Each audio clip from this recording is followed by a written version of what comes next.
would you do if you were a resident of Rochdale right now? How would you vote? What on earth are they expected to do? Well, good question. So I think firstly, because I believe in democracy, I believe in voting, and the sacrifices made, I would go and vote. I may waste I may spoil my ballot paper because, frankly speaking, none of the candidates putting themselves forward to me should be in the House of Commons, and so I would go to the balloting station, and I'd probably spoil my ballot paper. Was it Islamophobic? What he said was wrong, and robust action was taken, and the whip was removed within 24 hours. Minister, was it Islamophobic? Nick, it was wrong. Minister, I'm going to, and I'm normally a very polite man, I'm actually going to effectively put the fact, I'll ask you now, for the third time, I've asked you 6 times why it was necessary. For the third time, was it Islamophobic? Nick, it was wrong. I'll have to curtail the interview there. I'm grateful for your time, but enough already. Michael Tomlinson is the Minister of State for Illegal Migration, unable to answer a question. What do you think? That sounded like a word salad. Yeah, look, Michael is a very thoughtful guy and is a good mate. So it's hard to listen to that. Nick is a ferocious interviewer, and I've got on the hook with him once about something totally different. But nonetheless, I think you should be able to call it out for Lee's words for what it is. And as I say, it's stoking up division. Do you have a reaction to the Alabama Supreme Court ruling on the fact that embryos are children? Yeah, I was all for it.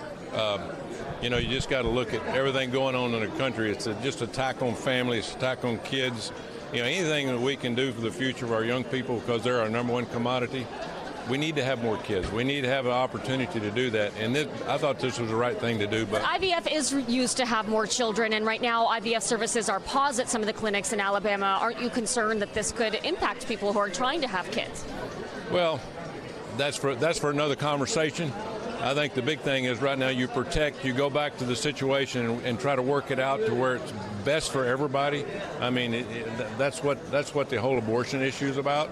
So this really isn't about abortion. It's about IVF and the concern that now families might not have access to it. But it's about the same direction. But I agree. But people need to have access. We need more kids. We need the people to have the opportunity to have kids. Amazing. She didn't lose her cool.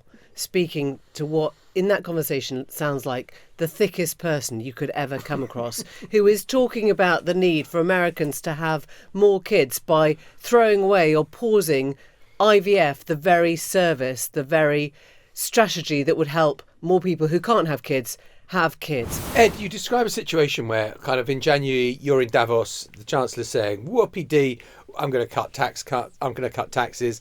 Here we are, the end of a month later, and nothing like a start. Is that because actually how much fiscal headroom he's got keeps adjusting so fast that they just don't know where they are?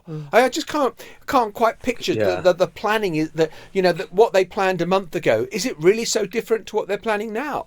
Can I at this point do a bit of a minor rant about go headroom? on, we love a rant. That bloody word.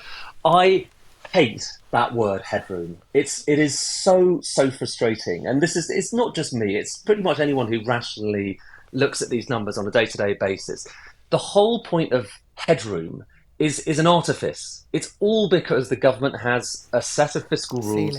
And all headroom in this case means is we've got a bit of money until we break the rule. Lewis, I'm joining you on the other side of the Atlantic, although I think you and your wife will be relieved to hear I'm not actually coming to Mexico, but I'm going to be a little further in the US. Well, we could come. Would you like Maitlis and me landing in on your holiday? We don't see enough of each other, do we? No, that is good. We must holiday together. I do think that's important. I can't imagine why that might end up being a problem. We're going to take a break now, and you're just going to sit with the picture of Lewis Goodall up against the wall, a glass, a bottle of Mezcal, and him slowly drinking his way into oblivion.